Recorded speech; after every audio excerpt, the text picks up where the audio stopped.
Ovako je danas bilo ispred skromnog doma obitelji Basarac.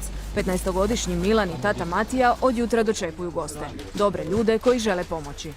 Mi smo koji si iskazali laboratoriju, dofurili smo ti lovu za materijalac. Ovo ti je od nas. To ti je od nas trojice. Jutro smo razgovarali o tome, skupili onih 600 kuna za maturalac i donesli. Nije čekao ni Davor. Napunio je automobil hranom i kućanskim potrepštinama jer jednostavno je, kaže, morao reagirati. Morao pomoći. Kada vam velim, meni je to strašno. Živimo u 21. stoljeću da ljudi ovako žive. To nema nigdje. A sve zbog priče u sinoćnjem Provjerenom. Iako žive skromno, Milanova je jedina želja bila da tata rublje više ne pere na ruke, nego da si kupi novu perilicu. Ali tata je novac ipak odlučio izdvojiti za Milanovo maturalno putovanje. Matura košta i do 650 kuna. Da, do 5. mjeseca moramo platiti. Pristoji na kraju ipak znamo da će biti teško jer svaki mjesec treba oduzeti 300 kuna, 250, ali nekako ide. Pa nisam mogu reći da neće ići kad mi ga žao, kad je dobar učenik. I ako idu sva djeca, neko ide i on. Da. To sad ide i gotovo, neće više ići na veteranstvo. To je jedna u godini i gotovo. Pa sam je. To mi je što sam rem.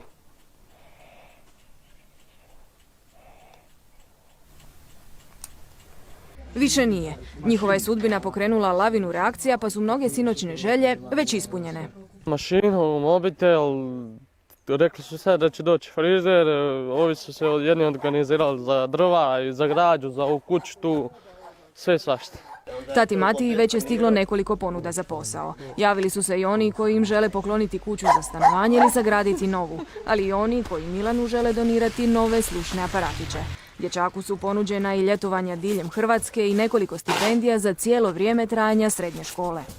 Može nas stezati srce do preksutra na takve još 1000 tužnih sudbina. Portal Dnevnik HR, društvene mreže i redakcijski mail zagušeni su porukama onih koji pitaju kako pomoći. Tata Matija samo skromno ponavlja.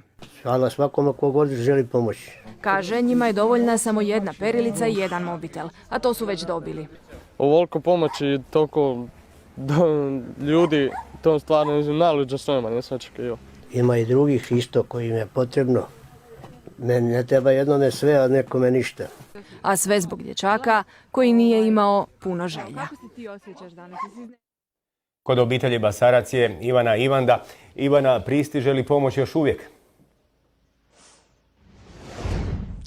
Tako je, cijeli dan pristiže ovdje pomoć u malu trošnu kućicu u okolici Siska. Digla se doista, vidjeli ste u prilogu, cijela Hrvatska na noge, a sa mnom su Matija i Milan Basarac. Evo, za početak, dobra večer, vidjeli ste, cijela Hrvatska se digla na noge. Jeste li očekivali ovakvu pomoć? Ne, nisam očekivao i zahvaljujem svima ljudima dobre volje koji su to učinili i hvala im svima. Kakva je situacija, tako ja ne mogu pomoći. Je li vas iznenadilo ovo da će takva lavina reakcija biti nakon sinoćnjeg priloga u emisiji Provjereno? Pa je, iznenadilo. Ja sam mislio da to će biti samo snimka, pa će biti na televiziji, ali ono na kraju izašlo je sve veće i veće pokloni i to tako. I zato velim hvala svima koji su to napravili i zahvaljujem se od srca u ime mene i sina. Što ćete sa svim tim stvarima? Pričali ste mi malo prije, dobili ste nekoliko i veš mašina, neke stvari, više stvari istih. Pa ja šotim na druge stvari, daću drugome nekome. Meni treba samo jedna mašina i frižider, ništa više. I financijski ovo što trebam, to sam dobio i tako. A ove ostale stvari to ću podijeliti drugima koji nemaju tulje u selu. Evo, pitat ćemo i vašeg sina Milana, evo, kako je danas bilo u školi, kako su reagirali prijatelji? Dobio si i mobitel, sam čula. Prijatelji su u školi reagirali predobro i svi su se još i angažirali sve preko interneta i dalje se organiziraju kako bi pomogli za kuću, za sve te stvari. Jednostavno svaka čast svima i hvala. Što si im ti rekao, kako si se snašao prilikom toliko emocija, vjerujem koliko je bilo u školi? Pa nekako sam se snašao cijeli dan. Nisam mogao doći sebi od toliko uzbuđenja kako cijela Hrvatska se digla na noge da pomogne nama. To nisam stvarno očekivao. Rekao si mi dobio si i mobitel. Da, jako dobro mobitel. Odmah su organizirali. Čim nisam došao ni iz škole, već su nabavili mobitel i za mene i za tatu. I čak sam i tablet dobio, svaka čast. Čak su rekli da će dobiti kompjuter. Hvala od srca, stvarno. Tisuće poruka na mobitel si dobio. Ko to onako nekako najviše dirnula? Pa ne mogu se sjetiti, svi su ljudi dirnuli me i svi samo žele najbolje. Eto, mobitel stalno zuji, ne može se ni isključiti koliko stalno poruke pristižu. Što djece, što odrasli ljudi, stvarno svaki čast njima. Evo, pitat ćemo još malo vašeg oca. Što sutra? Kakve sutra? Vjerujem da će se tek malo slegnuti dojmovi. Ovdje je dio stvari, nije još naravno cijeli dio koji ste dobili od svih ljudi koji su vam donirali. Što ćete sa svim tim stvarima? Rekli ste one koje ste dobili više ćete donirati.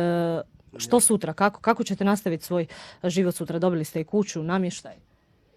Pa ja nastavljam svoj život normalno kako sam nastavio. Sutra moram snijeg čistiti, dolijeti dolčevim drva, pa da moram spremiti to.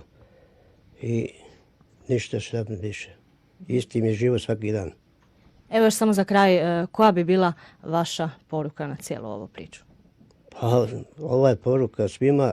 Zahvaljujem i ne bih želio da isto tako neko ispašta kao ja.